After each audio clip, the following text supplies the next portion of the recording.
आत्मा खंडहर वंडरलैंड में 100 कदम चलने के बाद ही ये फैन के दिल की धड़कन रुक गई। प्रवेश द्वार पर दर्जनों प्राचीन नीले पत्थर की सीढ़ियां थीं।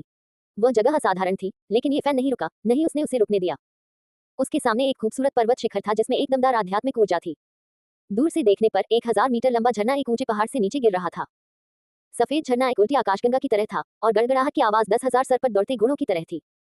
ये शानदार और शानदार दोनों था, जैसा कि एक वंडरलैंड से उम्मीद की जाती है। यहाँ का दृश्य असाधारण है, जैसे दुनिया से बाहर एक शुद्ध भूमि हो। पत्थरों से बना एक घुमावदार रास्ता झरने के पास से होकर खूबसूरत आकाशीय पर्वत की गहराई में ले जाता था। रास्ते में प्राचीन पेड़ आसमान में ऊंचे दिखाई दे रहे थे। उनकी शाखाएं ड्रैगन की तरह मजबूत थीं। पौधों के बीच कई महल दिखाई दे रहे थे, जो बहुत ही सामंजस्यपूर्ण और प्राकृतिक लग रहे थे। प्राचीन सड़क के दोनों ओर कृत्रिम रूप से खोले गए औषधीय खेत थे, जिनमें बच्चे की बांह जितनी मोटी जिनसेंग और 9 पत्तियों वाले ऋषि मशरूम थे। साथ ही कई अज्ञात औषधीय जड़ी बूटियां भी थीं जो चमक रही थीं और चमक बिखेर रही थी। जड़ी बूटियों की खुशबू हवा में भर गई, जिससे मन तरोताजा हो गया। रास्ते में मिलने वाले ज्यादातर लोगों को बड़ों का सम्मान करना पड़ा और विवियन के प्रति उनका रवैया भी बहुत दोस्ताना था। कोई भी इस अद्वितीय प्रतिभा की स्पिरिट रूइन वंडरलैंड में स्थिति की कल्पना कर सकता है। विवियन ने एक एक करके उनका अभिवादन किया। वह बिल्कुल भी घमंडी नहीं लग रही थी।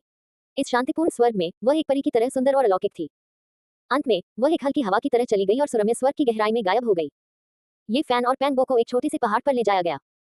वहां 3 से 5 झोपड़ियां थीं, 2 से 3 बांस के जंगल थे और घर के सामने एक औषधीय खेत था। कई पुराने पेड़ एक दूसरे से बहुत करीब से जुड़े हुए थे। हालांकि वहां कोई जैद मंडप या महल नहीं थे और सब कुछ साधारण और सरल दिखता था। ये शांत और प्राकृतिक था, दुनिया से बाहर एक शुद्ध भूमि की तरह। ये किसी की आत्मा को शुद्ध कर सकता था और नश्वर दुनिया से उसकी चिंताओं को दूर कर सकता था। आप लोग अभी यहीं रह सकते हैं। जाने से पहले बुजुर्गों ने कुछ चेतावनी दी। एक अन्य छात्र को भी स्पिरिट रूइन वंडरलैंड में लाया गया, लेकिन वह फैन के समूह के साथ नहीं रहा। इसके बजाय उसे दूसरी जगह ले जाया गया। दोपहर के करीब एक 12 या 13 साल का लड़का खाने का डिब्बा लेकर आया और उनसे खाने के लिए कहा। खाना सादा और हल्का था, कमल की जड़ के टुकड़े, सीलवॉट पोरिया, गैस्ट्रोडिया अलाटा और उनमें से ज्यादातर औषधीय जड़ी बूटियां थीं। क्या ये भोजन खाने योग्य है? वहां तो कीमा भी नहीं था। पिछले 2 दिनों से हम जंगली फल खा रहे हैं और झरने का पानी पी रहे हैं। अब भी हम ये चीजें खा रहे हैं।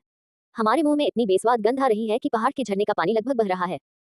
हालांकि खाने में तेल या पानी नहीं था, फिर भी ये फैन और पैनबो ने सब कुछ खा लिया। एक पत्ता भी नहीं बचा। क्या आप मुझे भुना हुआ चिकन भेज सकते हैं? उन दोनों को इस तरह देखकर खाना देने वाला युवक थोड़ा हैरान हुआ।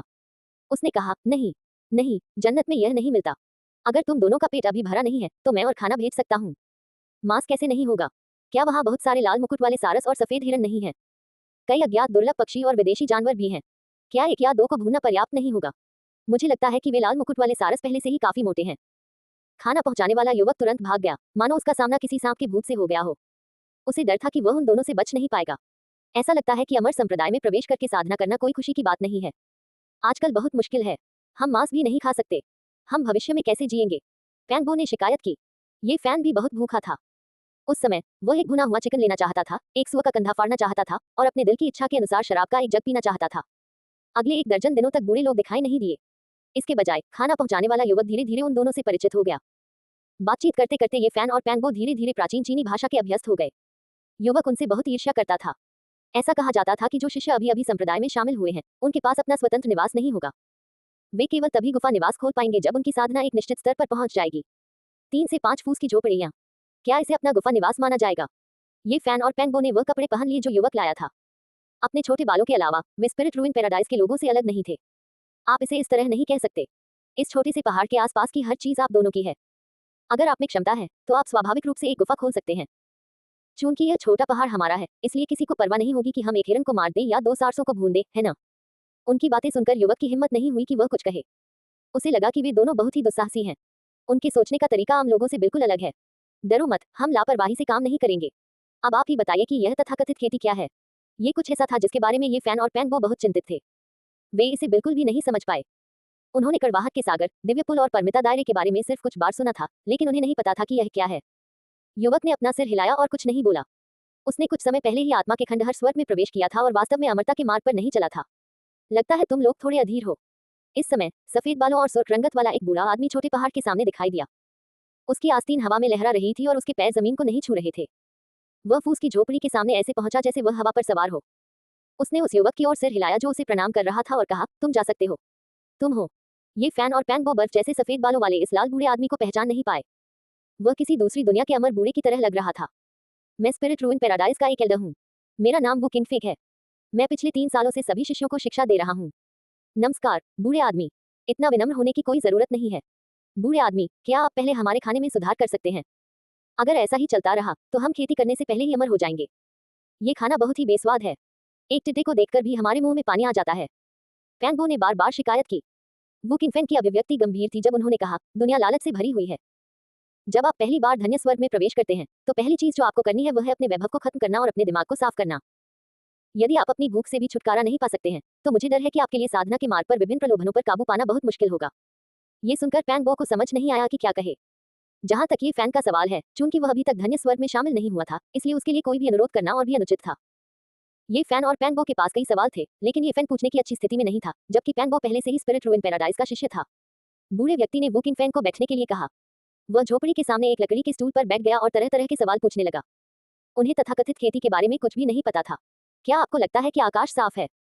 ये फैन को नहीं पता था कि बूढ़े व्यक्ति ने ये क्यों पूछा, लेकिन जब उसने बूढ़े व्यक्ति को अपनी ओर देखते हुए देखा तो उसने जवाब दिया, आसमान में बादल नहीं है और आकाश नीला है। बेशक ये साफ है। गलत, वहां तो अंतहीन धूल है। वुकिंग फैन ने अपना मुंह खोला और अपनी हथेली की ओर इशारा किया। मेरी हथेली और उंगलियों के बीच की जगह में भी अंतहीन धूल है। क्या तुम्हारा मतलब है? पैंगो ने असमंजस में पूछा। वुकिंग फैन किसी दूसरे लोग के अमर व्यक्ति की तरह बहुत शांत था। उसने पूछना जारी रखा, तुम्हारा क्या ख्याल है कि यह अंतहीन धूल क्या है? और क्या हो सकता है? धूल, बेशक ये धूल है, लेकिन धूल नहीं भी है, बूढ़े आदमी ने शांति से कहा। अगर यह धूल है तो मैं समझता हूँ, लेकिन अगर यह धूल नहीं है तो क्या है? पैंगो ने पूछा। यह एक दुनिया है। यह एक विशाल दुनिया है। एल्डर वुकिंगफिग ने बहुत ही स्वाभाविक और शांत तरीके से बात की। यह एक विशाल दुनिया है। तुम मजाक तो नहीं कर रहे हो, है ना? पैंगो हैरान था। भविष्य में तुम समझोगे कि धूल, घास का एक तिनका और एक पेड़ सभी संसार हैं। क्या क्या आप ज्यादा स्पष्ट हो सकते हैं? मुझे ऐसा लग रहा है जैसे मैं कोई दिव्य पुस्तक सुन रहा हूँ। हालांकि शाब्दिक अर्थ समझना आसान है, लेकिन मैं इसका गहरा अर्थ नहीं समझ पाया हूँ। वुकिंग फैंग वहीं बैठा मुस्कुराया। आज इस बारे में बात नहीं करते।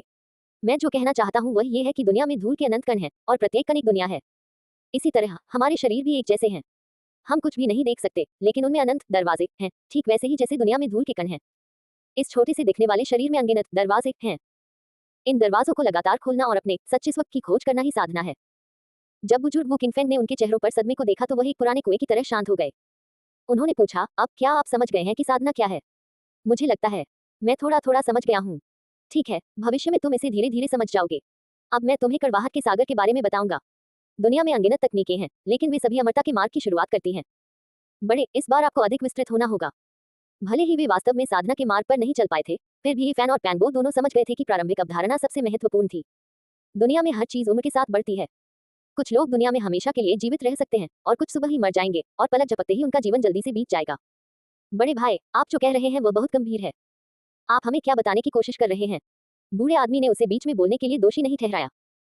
उसने पास ही में एक पुराने पेड़ की ओर इशारा करते हुए कहा, क्या तुम्हें पता है कि यह कितना पुराना है? बिल्कुल। इसे काट दो और इसके विकास के छल्ले गिन लो।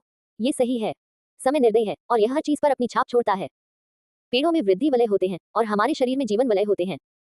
हम इंसानों में भी ये चीजें होती हैं। ये फैन और पैंगो दोनों को ये हास्यास्पद लगा। मैं जिस साधना की बात कर रहा हूँ वह मानव शरीर के जीवन वलय से शुरू होती है।